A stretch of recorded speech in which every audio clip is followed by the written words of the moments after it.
Hey, I'm Kevin Stamey. I'm the PEO, the Program Executive Officer for our mobility and training aircraft. Wanted to take a few moments today to introduce you to our portfolio and some of the things we're working on that are important to our Air Force and potentially opportunities for industry. So just a little bit of overview of what I'll talk to you about today. I'll talk to you about some upcoming changes in our organizational structure and our leadership chain. I'll talk to you about some of the capabilities in our portfolio and how those things are shifting as a part of great power competition. And then I'll hit a little bit on something we call it Accelerate for 28. And it's really getting after things that are important for our Air Force. And then I'll talk specifically about some of the initiatives that fall underneath that Accelerate for 28 challenge to this portfolio. And then I'll kind of wrap up with a little bit of summary and where I see some of those real opportunities for industry are. So the next chart, I won't spend a lot of time on organizational structure because I know that's not what's important to you, but just want to highlight some changes to you. As a part of the Great Power Competition reorganization being led by our Service Secretary, one of the things that will happen to this portfolio is we will split mobility from training. And the training side of my portfolio will go to the trainer's PEO, a new PEO, and what will be left is the mobility platforms. And particularly the names that are highlighted in yellow there, the acting director for T7, Chuck Darnell, he will move with that portfolio, as well as Ms. Pogorzelski. She will move with the new PEO. The rest of the portfolio and all the leadership names will stay the same. So if you're used to dealing with a particular person, all of that will stay the same. In terms of what's left in our portfolio, you can see the line that talks about the training and FMS portfolio. All of those platforms will move into the training PEO portfolio. All the rest of the platforms, so C5, C17, C130, all of our tankers, as well as our two new acquisitions, Tanker Recap and the NGAS program, those will all stay in this portfolio. And that's really a good thing because especially with two new, very large programs, that will demand a lot of attention. So being able to move and have the training portfolio move out to the trainer's PEO will allow each of us to be focused on a very specific mission set. So the next thing I want to talk to you about is the Accelerate for 28 initiative. If you've been around the Air Force and you've heard Mr. Kendall talk about his operational imperatives, one thing is really clear. What's in his mind is China, China, China.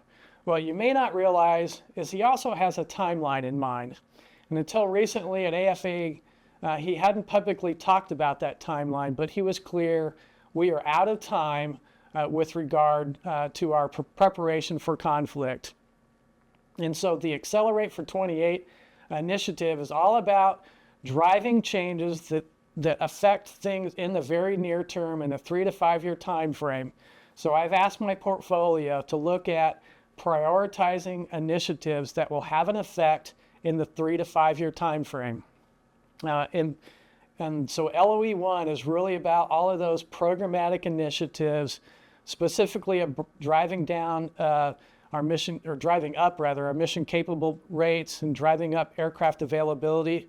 Most of the platforms in my portfolio are not meeting the aircraft availability requirements, and so we're looking at deferring activities that take up our manpower and resources to get after things that are in the long run and focus on things that make a difference in that 3 to 5 year time frame.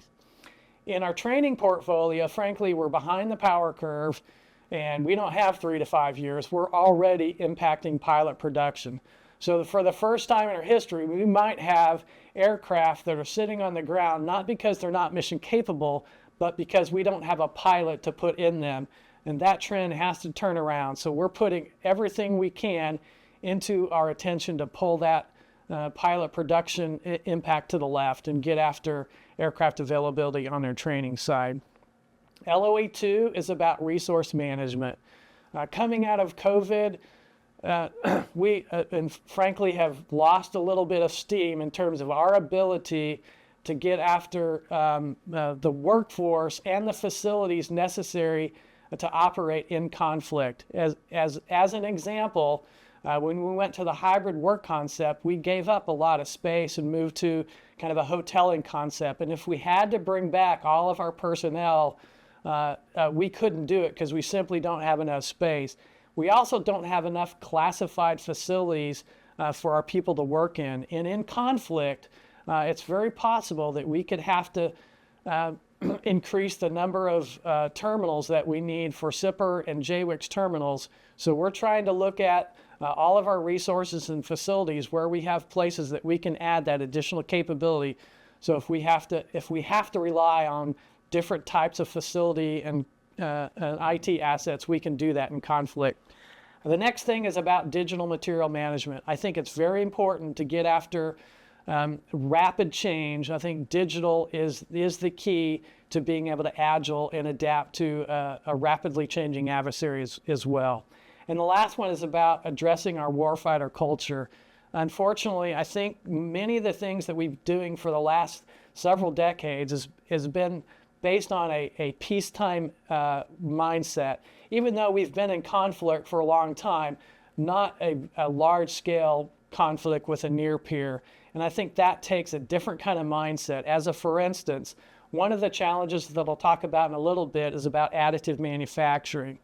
So today we try to look at a part and we want to replace it with exactly the same part and the same performance that it has today.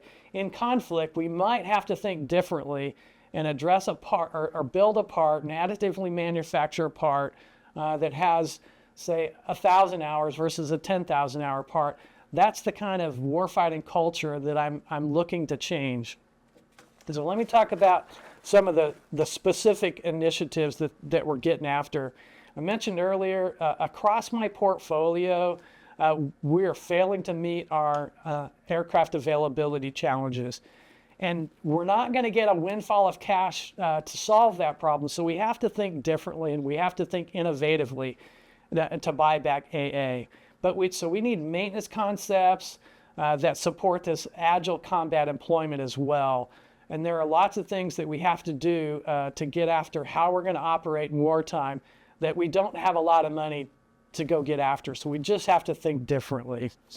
And so the other thing that keeps me up at night is our adversary has developed weapon systems and capability that are specifically targeting our large value, what we call high value assets, which are essentially, you think of the large body platforms like tankers and AWACS. We have to figure out a way to protect those systems so that we have to have threat agnostic's way of defending the tankers in our mobility fleet that can adapt to a rapidly changing adversary. And the other thing that is directly affecting our aircraft availability is the amount of time it takes to push aircraft through our depot. And those are not meeting our contracted timelines. And so we absolutely have a lot of homework to do to increase the throughput of our aircraft through our depots. So that with all of the global supply chain challenges we've had, we have growing backlogs on our supply chain as well. That's another thing that keeps me up at night and that continues to challenge aircraft availability. And then another thing that really I think an opportunity for us is we have a plethora of data coming off most of our platforms that we simply don't utilize.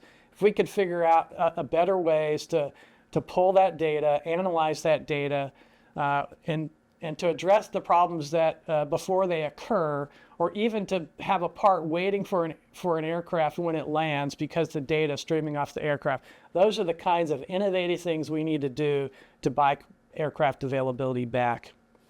And the other two things I kind of mentioned earlier about these two new platforms I have coming into my portfolio with tanker recapitalization, that we really have to figure out how we're going to move those acquisitions to the left and figure out the right acquisition strategies. And there's significant opportunity for industry in both tanker recapitalization and NGAS. And then even though T7's leaving my portfolio eventually, it is one of those programs that has challenged us because that program has moved to the right, and we have to keep that program on track Otherwise, we will continue to impact pilot production. Let me shift gears a little bit to talk about my additive manufacturing challenge. For many years, we've talked about additive manufacturing and moving from the crawl and the walk into the run phase. We've been in the crawl phase for way too long, and it's time to move into that walk phase. And so I've challenged each of my divisions to come up with a structural, potentially safety critical part, a metal part, to additively manufacture and qualify that part. And the reason I believe that is important is in conflict, we're not going to have time to do what we call cold starts. And a cold start is when I don't have a source of supply, and from the day I identify I have a part or I need a part to the day that part shows up could be 2 to 3 years. And in conflict, that timeline is absolutely not short enough, and the ability to additively manufacture parts that have never failed before, I believe, is going to be critical to getting airplanes back into the fight.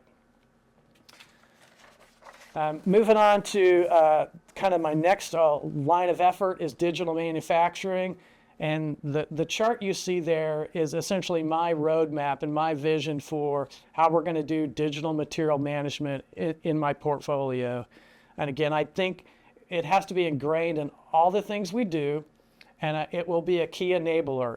And LOE 2 and LOE 3 have direct linkage to my digital material management goals. We want to increase the use of Air Force PLM, which is the Air Force standard. Their limited usage of PLM across our portfolio today. We're looking for opportunities to insert PLM usage and the number of users across our portfolio. And then I want to lean forward with how we leverage digital tools like artificial intelligence. And we have 2 ongoing projects that are looking at those things, and I think there's a plethora of things that we can do to speed up decision making with tools like artificial intelligence. So the next thing I want to talk about is the connectivity of the Mobility Air Force. There was an exercise last year called Mobility Guardian. The one thing that we learned from that is the greatest thing we can do for the survivability of the MAF fleet is to connect the fleet. Today, the first time one of our tanker pilots or in our mobility aircraft realizes they've been targeted by a long-range missile system is when their aircraft explodes, and that's not acceptable. And the best thing we can do to help them survive is situational awareness that they know they've been targeted, so they can either reroute or move away from the threat. But today, they do not have that situational awareness. They have less situational awareness than the aircraft that they're refueling. And so that is actively ongoing. General Minahan challenged me to have 25% of the mobility fleet with connectivity mods in them. So we're putting real-time information in the cockpit on at least 25% of our fleet by the year 2025. And you see there a program called Mohawk. The intent behind Mohawk is that we're going to put these essentially reprogrammable apertures so that as technology changes, we can rapidly change the boxes underneath the radome instead of having to make large modifications to the aircraft.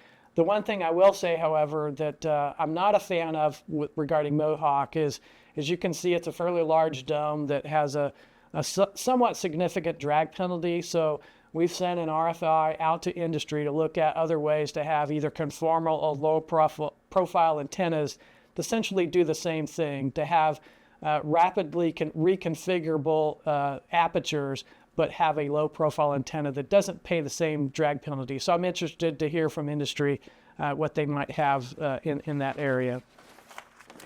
So the next thing I'll talk about is where we're going with our future tanker program. So I have a future tanker programs office, not a tanker recap program office and an NGAS program office, because we believe there is great synergy between those 2 programs. Although they are very separate and distinct programs, we think there is opportunity there. And where recap is about addressing our gap in tanker capacity, and gas is about addressing the capability gaps that we have to be able to refuel in a contested environment and to be able to push our fighter fleet forward. But just some rough math for you, just to show that there's definitely opportunity. We have a requirement to have 466 tankers floor. That's the absolute minimum of number of tankers. After we do tanker recap, after we do the KC-46, the program record is 183 tankers. That still leaves, 283 either recap or NGAS tankers to replace. So you can see there is huge opportunity in future tankers for industry. And the next thing I'll talk about is one of the other hats I wear is I co-chair something new. In addition to the operational imperatives, the Secretary added cross-cutting enablers last year, and one of those is the mobility cross-cutting enablers. And with my AMC counterpart, I co-chair the mobility cross-cutting enabler. And the mobility COE is addressing three things. First, how we connect our fleet. So the Mohawk program I mentioned earlier is being looked at as a part of the mobility cross-cutting enabler. And then the second piece, knowing that you've been targeted is important, but I think it's just as important that we make sure that our tankers can survive and stay in the fight. And so we're looking at how we protect those tankers as well, and especially as the adversary's threat capabilities get longer and longer in their range, it's really important that we figure out how to keep the tankers survivable beyond just knowing that they've been targeted. And then the third piece is looking at more of the mobility and airlift side of our tankers, looking at what's going to replace the C5 and what additional capabilities do we need to address delivering of capabilities in this agile combat employment scenarios. And then I'm going to close with just briefly with a couple upcoming opportunities, and I'm just going to leave the chart up there and let you kind of take a glance at them, and I won't hit these in any great detail, but I'll leave it up for a few minutes and then, or a few seconds, then I'll move on to the next slide.